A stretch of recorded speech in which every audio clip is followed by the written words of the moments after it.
At 105 years old, she still walks into her kitchen every morning before the sun is fully up. She opens the same cabinet, reaches for the same glass jar, and takes out the one food she says helped her keep her blood sugar steadier when life started feeling uncertain. Not a miracle powder, not an expensive supplement, not a strange drink from a health store, just one tiny seed. And when she first told me about it, I almost smiled because it sounded too simple. But then she said something I never forgot. Robert, I didn't win by starving my body. I won by slowing it down. And if you are over 60, or you love someone over 60, that sentence matters. Blood sugar trouble usually does not arrive all at once. It comes quietly. First, the doctor says your number is a little high. Then the nurse tells you to watch your carbs. Then your family starts asking what you are eating. Then suddenly, breakfast feels like a test, dinner feels like math, and you find yourself wondering how many independent years you still have left. That is exactly where Evelyn was at 82 years old. She was not lazy. She was not careless. She was a widow, a grandmother, and the kind of woman who still kept her kitchen spotless. But her fasting blood sugar kept creeping up, and her after-meal numbers started climbing higher than her doctor liked. When her doctor finally said the word diabetes, Evelyn thought of her older brother Leonard. Leonard had been strong his whole life, but later his blood sugar took away more than anyone expected. First, the feeling in his feet, then his confidence walking, then his driver's license, then the small freedoms that make a person feel like themselves. So when Evelyn's doctor told her to take this seriously, she did.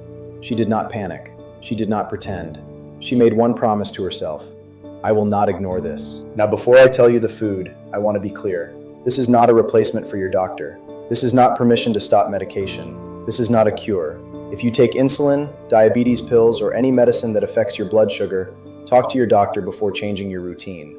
Food, walking, weight loss, and medication can all pull blood sugar down, and if they pull too far, that can be dangerous. Evelyn did this the right way. She kept her doctor involved. She checked her numbers. She made small changes. She never changed a pill on her own. The food was chia seeds, tiny gray and black seeds about the size of a speck of pepper. Most people walk right past them in the grocery store because they look too simple to matter, but Evelyn called them her slow down seeds. And once you understand what they do, that name makes sense. When chia seeds touch liquid, they swell and form a soft gel. If you stir them into water or yogurt and let them sit, you can see it happen. That gel is part of the reason they are useful. It adds fiber, slows the meal down, and helps the food move through the body more calmly. Think of your bloodstream like a narrow road after church lets out. If everyone leaves at the same time, the road jams up. That is what can happen when sugar enters the blood too quickly after a meal. Now picture people leaving slowly, a few at a time. No crowding, no panic. That is what Evelyn wanted from breakfast. She did not need food that scared her body. She needed food that slowed the morning down. She started small, just 1 teaspoon of chia seeds stirred into plain yogurt. Then she watched how her stomach felt. She watched her meter. She talked to her doctor. After a couple of weeks, she moved up to 1 tablespoon. Eventually, her routine became simple. 1 tablespoon of chia seeds soaked overnight in plain Greek yogurt, with a few berries and a little cinnamon. That was it. Not a complicated diet, not a long list of rules. Just a small bowl she could make before bed and eat in the morning. The first thing she noticed was not even the number. It was the quiet. She did not feel shaky at 10:30. She did not feel like she needed toast after breakfast. She did not get that hollow feeling that used to send her looking through the pantry. And this matters because many older adults blame themselves for cravings, when sometimes the real problem is that the meal is moving too fast. Sweet cereal, white toast, juice and jam may look like a normal breakfast, but for many people, especially later in life, that kind of meal can hit the body quickly and leave energy crashing soon after. Evelyn used to eat that breakfast for years. Cornflakes, toast, and orange juice because she thought juice was healthy. But by late morning, she felt weak, moody, and hungry again. Her doctor told her, Evelyn, that may be your breakfast talking. So she tested it. For 1 week, she changed only breakfast. No juice, no sweet cereal, no white toast first thing in the morning. Instead, she made her chia yogurt at night. Plain yogurt, chia seeds, berries, sometimes walnuts, sometimes cinnamon. By the 7th morning, she told her daughter, I think I found my breakfast. Chia seeds helped because they brought 3 things to the meal: fiber, healthy fat, and a little plant protein. Blood sugar is not only about sugar, it is also about speed. How fast does the meal break down? How quickly does it enter the bloodstream? Does it rise gently, or does it flood the system? Fiber works like a brake, not a wall, a brake. It helps slow digestion so sugar enters the blood more gradually. Once Evelyn understood that, she stopped asking, is this food good or bad? She started asking, how fast will this meal hit me? That question changed her kitchen. Oatmeal with sugar hit her hard. Oatmeal with chia, walnuts, and berries worked better for her. Fruit juice hit quickly. Whole berries and chia yogurt felt gentler. A plain slice of toast did not hold her long. A smaller slice with eggs on the side was different. She did not become afraid of food.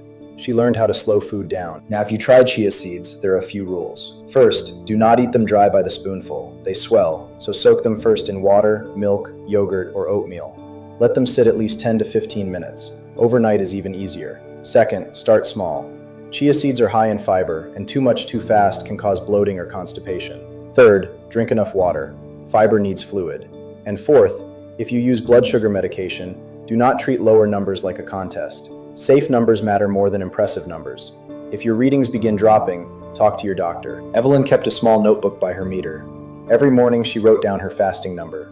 Sometimes she checked again after breakfast. Not forever, just long enough to learn what her body was telling her. She told me, "That little notebook saved me from guessing." And that is a lesson every senior should hear. Do not guess, observe. Your body may respond differently than your neighbor's body. One person does fine with oats, another does better with eggs. One person can eat a banana with peanut butter, another may need berries instead. The meter tells a story. Your job is to listen before the story gets expensive. But Evelyn said the biggest gift was not the number, it was confidence. Before that, every meal felt like something she might fail. Breakfast felt dangerous, lunch felt confusing, dinner felt stressful. But once she learned the slowdown idea, she could walk into her kitchen with a plan again. She started building what she called steady plates.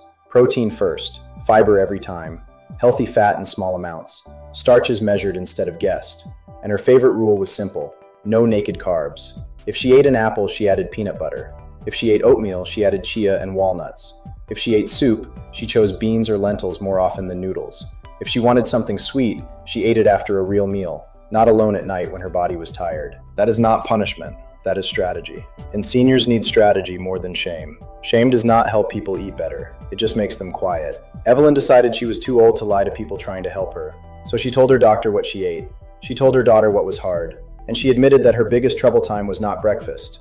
It was 8:30 at night, when the house got quiet and a cookie felt less like dessert and more like company. That is important, because blood sugar is not always just a food problem. Sometimes it is a loneliness problem. Sometimes it is a sleep problem. Sometimes it is stress. Sometimes it is grief wearing a food mask. Evelyn said, "The chia helped my breakfast, but I still had to fix my evenings."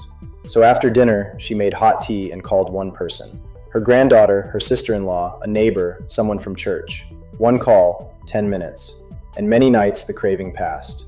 Not every night, but many nights. She realized she was not always hungry. Sometimes she was just empty. So yes, the food was chia seeds. But the real lesson was bigger. The food worked because it became part of a rhythm. A steadier breakfast, a slower morning, a notebook by the meter, a doctor kept informed, a lonely evening replaced with a phone call. That is how health changes after 60. Not with one heroic decision, but with one repeatable habit tied to another repeatable habit, until your day starts working for you instead of against you. Evelyn used chia seeds in a few simple ways. Her favorite was chia yogurt. 1 tablespoon of chia seeds in plain Greek yogurt with berries, left overnight in the refrigerator. Sometimes she stirred chia into oatmeal with cinnamon and walnuts. Sometimes she added a small spoon to vegetable soup or lentil soup to make it more filling. And when she had a long doctor appointment, she made a small jar of chia pudding so she would not get stuck hungry and reach for the wrong food. That little jar saved her many times, because many blood sugar mistakes happen when older adults get caught without a plan. The appointment runs late, the pharmacy line is long, the ride home takes forever. Suddenly it has been 6 hours since breakfast, and the easiest food is the worst food. Evelyn's chia jar was not fancy, it was insurance.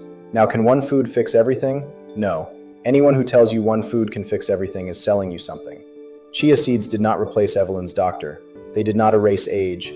They did not mean she could eat anything she wanted. They helped her build a steadier breakfast, feel fuller, slow digestion, and understand the bigger principle. That is the honest version. And honest health is the only kind worth having. At 90, Evelyn's daughter wanted her to move in because the family was nervous. Evelyn listened politely and said, "If I ever need help, I'll ask. But I am not moving out of my life before I have to." That was not stubbornness. That was dignity. She knew she was aging.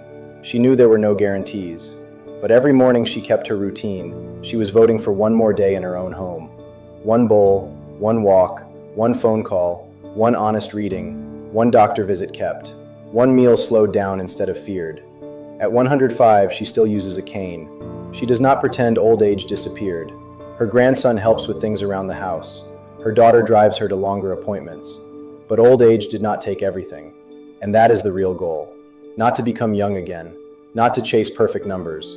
The goal is to keep enough strength, clarity, steadiness, and independence to remain present in your own life. That is what blood sugar control is really about. It is not just a chart on the wall. It is waking up and trusting your feet. It is seeing your grandchildren clearly. It is keeping your keys a little longer. It is cooking in your own kitchen. It is not being afraid of breakfast. So if you remember one thing from Evelyn's story, remember this. Do not look for the most dramatic change. Look for the change you can repeat. For Evelyn, it started with chia seeds. For you, it may start with 1 teaspoon soaked in yogurt, 1 tablespoon in oatmeal, 1 small jar made before bed, 1 slower morning, and 1 steadier day. Before you try it, remember the safety rules. If you have diabetes or take blood sugar medication, talk to your doctor before making changes. Soak chia seeds first. Start small, drink enough water, and write down what happens because your body is not a guessing game. And if this kind of simple health explanation helps you, subscribe to Robert Hale Health. We make these videos for adults over 60 who want plain answers without fear, confusion,